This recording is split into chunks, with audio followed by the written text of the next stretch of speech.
Don't blink, it's your boy Ink. Welcome to another video. Welcome to that show. If you're doing well, because they're having a fantastic freaking day. I was watching, I'm gonna give a shout out. This is from the gaming channel. So, the nature. Gaming and nature shouldn't go together, but trust me, there's a method to madness. There's step to the walking, and there's walking to the running. We were watching this video of Lady Lore, right? Who's an amazing channel. She did a compendium on Zelda, which is Ocarina of Time, Majora's Mask, and Twilight Princess, and the way she did it is so amazing. She played it's like she played the whole game, but she recapped it. Look at this shit. We're filming this on a stone totem. She did such a wonderful job, and I realized that I was talking about how important Ocarina of Time was for me, but there's a lot of things that I didn't say. I'm gonna do it at version 2, right? Of course you can watch the first version, but Ocarina of Time for me was one of the first like open world game I ever played, and I don't know why. The reason why we're doing this video is, yes, Lady Lore, of course, but I'm getting in my algorithm, I'm getting in a lot of Ocarina of Time. I understand that it was a game changer. Ocarina of Time was a Skyrim of its time. Ocarina of Time was one of the best games in the 90s and the early 2000s. You know? Oh, my battery is low. Battery is low. Battery's done. That's it. That's our time to leave. I will stay to make this video. And I want to talk about how lucky I am to have played this game, to have been able to play this game as much as I did, as often as I did. And to me it's funny because I told you guys when I was a kid, right? I was afraid of the first boss, which was Goma Queen. But to me, how fucking instrumental Ocarina of Time was. Insanity, complete insanity. It's the fact that it's a beautiful thing though. I remember the first time I set foot on Hyrule. First time riding on Epona. I'm playing Elden Ring now. Where 25 years later. And when I ride Torrent, which is a horse in the game, it feels like I'm riding Epona. Is it because I don't usually play? Look at this shit. I'm getting tan, bro. Need some sun. Need some touch some grass. The fact that we didn't play enough game with horse riding, absolutely. But when we played Red Dead Redemption, in Dead Redemption, it didn't feel like Epona. It was a nice game, but it didn't feel like Epona. In Elden Ring, it does feel like Epona, and I think it has to do with the fact that it's a. It has to do with the fact that it's a. I need to cut my mustache. There you go, better. It's the fact that it's in a made-up world, you know. It's fantastic. It's fantasy. With Ocarina of Time, again, it was a story. I never had a story that. There was a lot of game with complicated story. Like you look at the Final Fantasy, and they did the same thing, right? However, in my life, the first game with such a story, with such a complicated storytelling, was Ocarina of Time. The fact that it's such a beautiful game, the fact that it's such an amazing thing, the fact that it's something I played at a young age that I didn't understand, and I can play right now and understand more. The fact that my person, my being evolves. There's a lot of people that says, "Oh, Dark Souls made me a man." I'm not gonna say Ocarina of Time or Majora's Mask made me a man. Majora's Mask helped me become a man though, for reals. For reals. I played a lot of Majora's Mask in the apartment when I truly became a man, you know? With Ocarina of Time, it's not the case. It didn't have to be the case. It was and I love what I said in the first part about how it was about self-sacrifices and how Link, every single friend that he makes, make a friend of Zelda, he keeps her, but except for that, he loses Saria, he loses Armani, he loses Impa, he loses what's the name of the Gerudo woman? Nebula? Nabaru? I don't remember. But he loses her. And the point is, who gives a shit? And you do give a shit. You give a shit about the universe. It's the first universe I give a shit about in gaming. It's the first kind of open world I found. I remember spending the whole first time, I remember spending hours after hours, complete afternoon exploring Hyrule. Discovering the Zora domain and thinking I found another place in the map. It was phenomenal. It was so fucking beautiful.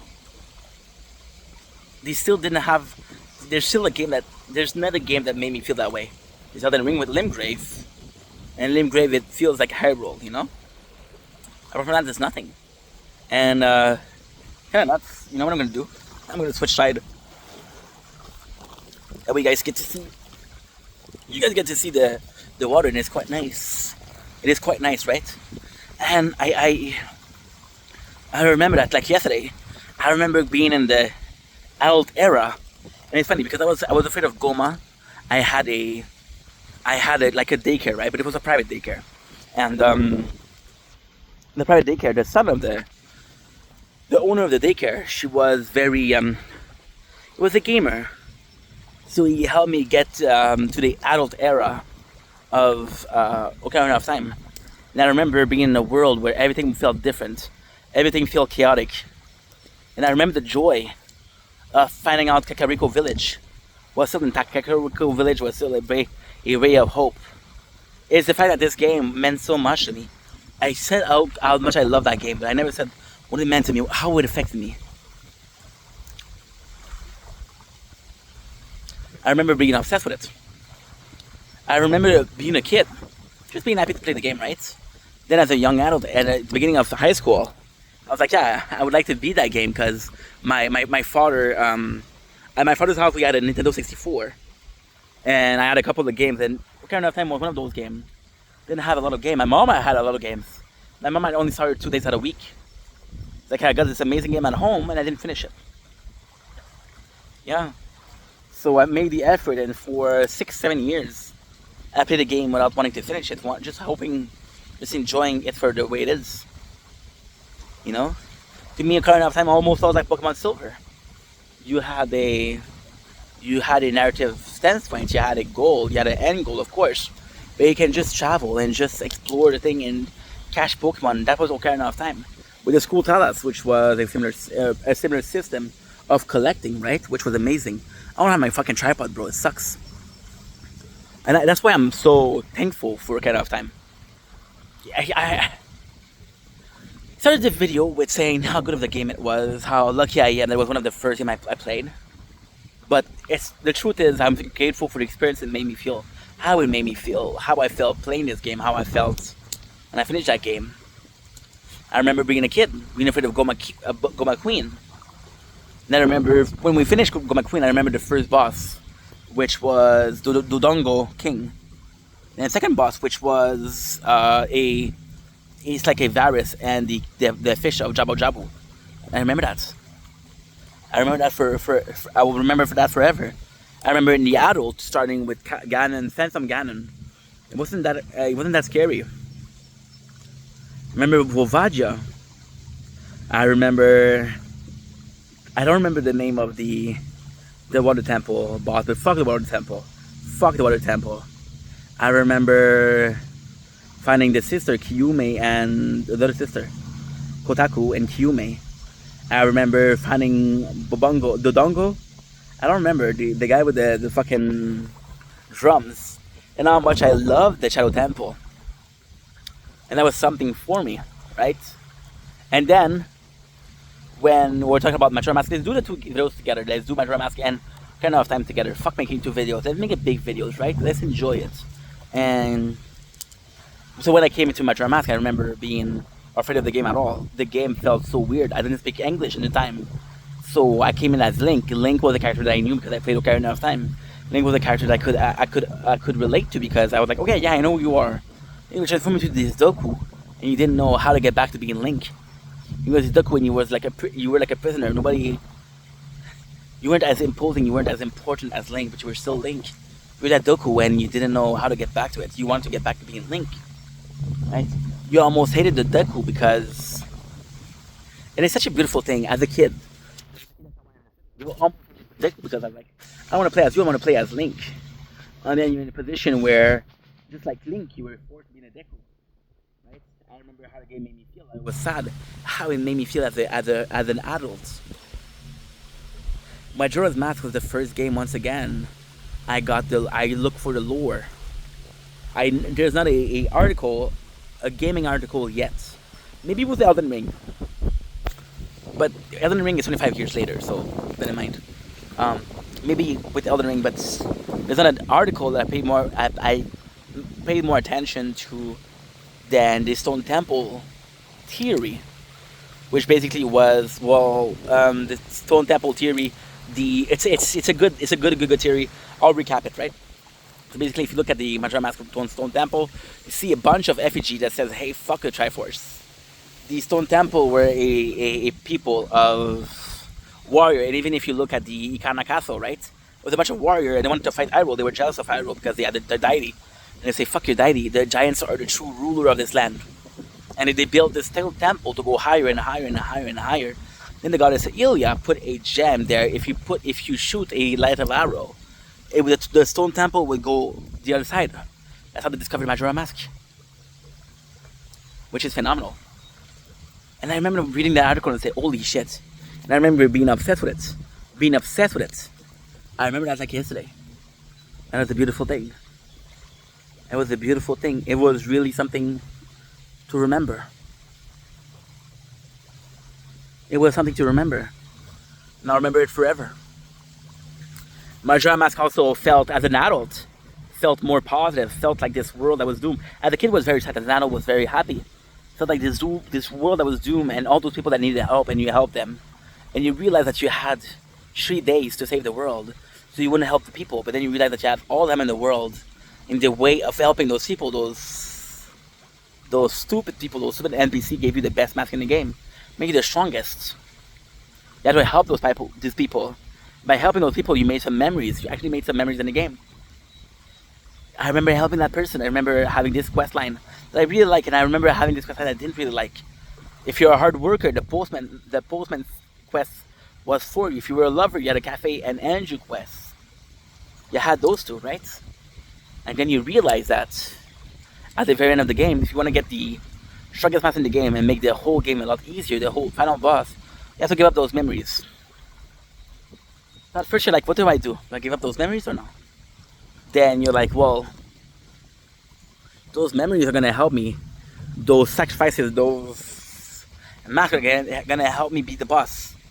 Those people, it's like in Goku. Okay, of course I'm talking about like a 90s kid. It's like Goku when he says the spirit bomb and said, "Lend me your energy." Those masks for lend me your energy. Those masks for people that you help, and now it's their time to help you, right? And then you realize the truth of the matter. And this is one of the things that I'm the most proud of in this whole video. The whole story of why Link was so sad is because he saved the world, but nobody cares about it. He had a friend, and he had to go through all of that, but nobody to talk with. He had Navi, but she left. You had Zelda, but she was a kid and she doesn't remember. Then you have this one person, Link, who had to go through all. And then Termina. It was the same thing.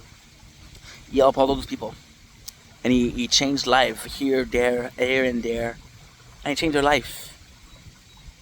And he got a reward for that. But this time he had to give it up. He had to let go of helping those people.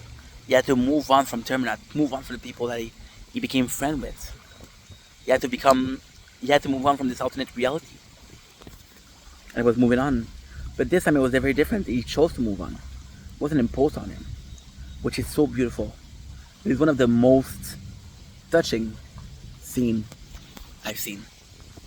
Just the fact that you're in the moon. The craziest thing about the moon is, if you remember the story, the first time you beat the story, it's so amazing. Wait, I'm gonna change Sean.